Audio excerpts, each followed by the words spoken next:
Because high electricity costs contribute to outages, we will transition progressively to solar solutions. I have given very clear instructions to the people concerned. We will also commercialize lighting poles so that advertising revenue supports maintenance. Going forward, construction of new roads will now include lighting by design. There will be no road constructed now in the city going forward. Part of the contract will be lighting, so that the road is not complete until it is lit.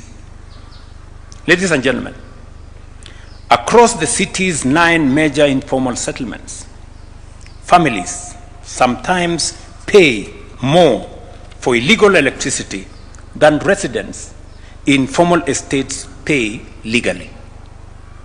In some cases, people in informal settlements pay up to 150% more. This is an injustice we must correct. I'm sure MCAs here know. The member of County Assembly from Mathare Hospital has been on my case. Mukuru Kayaba, Mukuru Kwaruben, Gitari Marigu, Korogosho, Kibra, Deep Sea Slum. All those areas have been, electricity has been switched off. These are residents of the city living in darkness. The national government, working with the Kenya Power, we will invest 1.5 billion in transformers and proper last mile connections, alongside a prepaid bulk framework to lower power costs for low-income households and to make sure that their connections are legalized. In the long term, we will transform informal settlements through affordable housing and a 3.3 billion upgrade program covering transformers, prepaid metering, and settlement lighting around footpaths, markets, schools, and health facilities. On water and sanitation, Nairobi faces both a supply shortage and significant systems losses.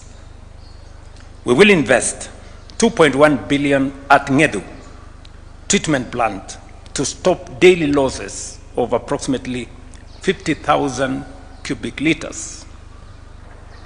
Another 3.3 billion will go into the Kigiri-Shaurimoyo evacuation corridor to stabilize and extend supply to high demand zones.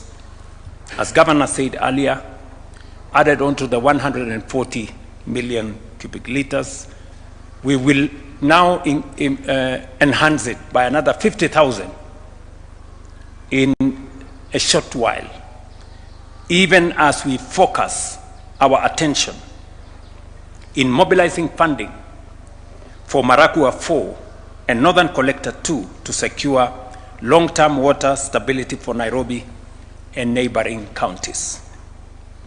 Just to mention, the Minister for Water knows very well that among the 50 mega dams that are in our strategic plan that will be funded under the National Infrastructure Fund is Maragua 4 that will supply water to the city of Nairobi.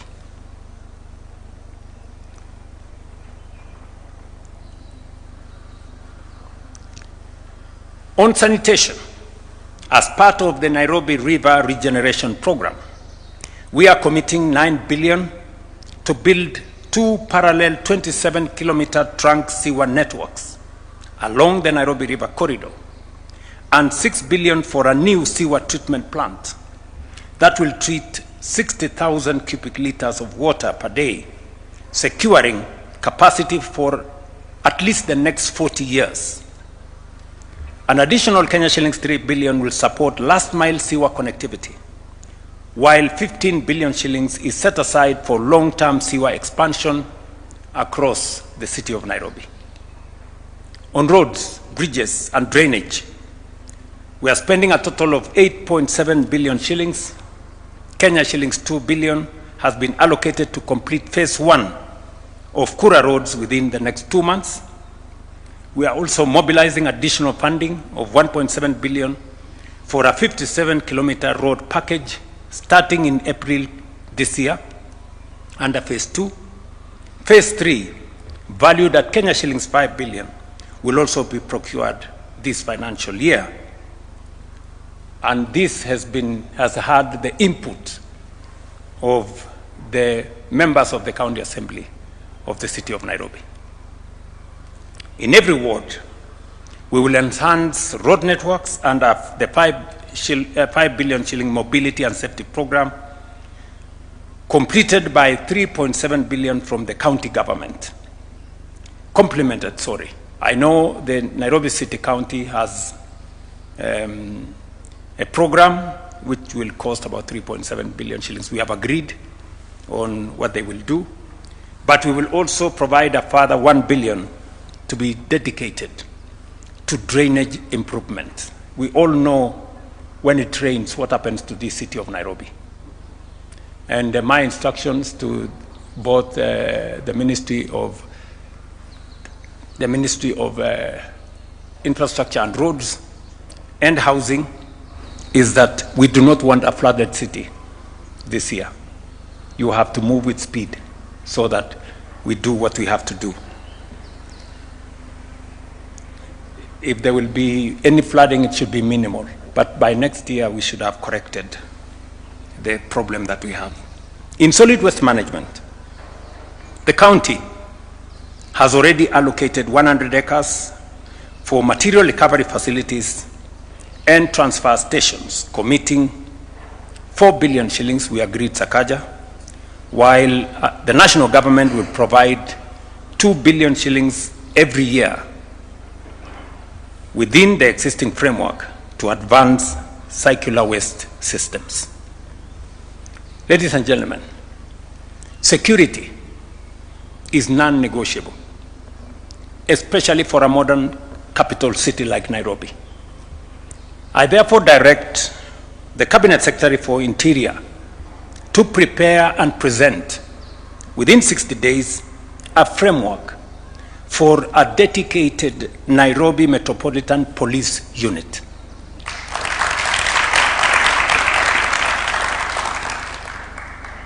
To work hand in hand with the Nairobi County Security.